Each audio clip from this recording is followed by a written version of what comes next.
Hello friends, क्या 12 लाख रुपए तक का जो कैपिटल गेन है, वो यहाँ पर टैक्स फ्री हो सकता है?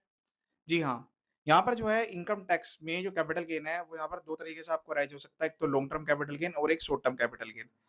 वो शॉर्ट टर्म कैपिटल गेन जो कि आपका यहाँ पर जो है नॉर्मल टैक्स स्लैब रेट से टैक्सेबल रहता है, तो उस केस में आपको जो है यहाँ पर 12 लाख रुपए तक की छूट मिलेगी। यानी कि जहाँ पर आपके स्लैब लगेंगे शॉर्ट टर्म कैपिटल गेन पर, वहाँ पर जो है आपको 12 लाख रुपए की छूट मिल जाएगी।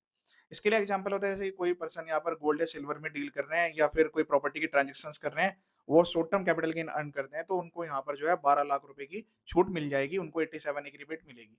तो ऐसे कौन से पर्सन हैं जिनको यहाँ पर जो है शॉर्ट टर्म कैपिटल गेन के केस में 12 लाख रुपए की छूट नहीं मिलेगी? इस बात को ध्यान से समझिए, जहाँ पर आपकी इनकम स्पेसिफाइड रेट से टैक्सेबल है। जैसे कि आप जो है इक्विटी शेयर्स या फिर इक्विटी ओरिएंटेड म्यूचुअल फंड से आप जो है short term capital gain earn करते हैं, तो उसमें 20% का स्लैब है। तो वहाँ पर जो है आपको ये 12 लाख रुपए की छूट नहीं मिलेगी। हाँ, आपको जो है बेसिक एग्जम्पशन लिमिट और जो यहाँ पर वो भी रेजिडेंट पर्सन के केस में अवेलेबल रहती है कि न्यू टैक्स रिजिम में 0 से लेकर 4 लाख तक और ओल्ड टैक्स रिजिम में लेकर 0 से लेकर 2.5 लाख तक, उसका बेनिफिट तो मिल जाएगा कि अगर आपकी जैसे कोई अदर इनकम नहीं है। लेकिन अगर आपकी कोई अदर इनकम है और आप ये वाला शॉर्ट टर्म कैपिटल गेन जो कि स्पेशल रेट से टैक्सेबल आ रहा है, तो उस केस में आप जो है इसका बेनिफिट नहीं ले पाएँगे। अब बात करते हैं लॉन्ग टर्म कैपिटल गेन की। तो जो लॉन्ग टर्म कैपिटल गेन है आपका, अगर वो आपका स्पेसिफाइड रेट से टैक्सेबल है, तो जितने भी लॉन्ग टर्म कैपिटल गेन आप अर्न करते हैं, वो सारे के सारे जो है आप 12.5% से ही टैक्सेबल रहते हैं।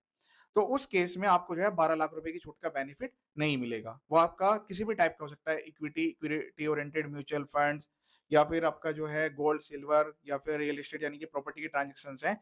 तो उसमें जो है स्पेसिफाइड रेट रखा गया है 12.5% और उसके स्पेसिफाइड रेट की वजह से जो लॉन्ग टर्म कैपिटल गेन है, वो आपका यहाँ पर जो है 12 लाख रुपए तक एग्जम्प्ट नहीं होगा। लेकिन जो बेसिक एग्जम्पशन का जो बेनिफिट है रेजिडेंट के केस में, वो यहाँ पर आपको मिल जाएगा। और कुछ स्पेसिफाइड केसेस तो होते हैं जैसे कि इक्विटी या फिर इक्विटी ओरिएंटेड म्यूचुअल फंड्स, उसमें भी जो है 1,25,000 रुपए तक का long term capital gain exempt रहता है 1 साल में, अगर आप अर्न करते हैं और 1 साल में चीज़ देखी जाती है। तो जो भी आप यहाँ पर टैक्स प्लानिंग कर रहे हैं, उसको प्रॉपर्ली सही तरीके से ही करें। अगर कोई एडवांस टैक्स की लायबिलिटी आ रही है, तो उसको जमा कर दें। ये मत समझिए कि आपका जो है 12 लाख रुपए तक टैक्स फ्री है, तो आपको कोई टैक्स नहीं देना होगा। वो नॉर्मल स्लैब रेट वाली इनकम पर ही एप्लीकेबल रहने वाला है 87 की रिबेट, और अगर उससे ऊपर क्रॉस कर जाते हैं, तो फिर आपको स्लैब के अकॉर्डिंग ही टैक्स देने की रिक्वायरमेंट आती है। इस वीडियो को सेव कर लीजिए और शेयर कीजिएगा। ये वीडियो देखने के लिए थैंक यू।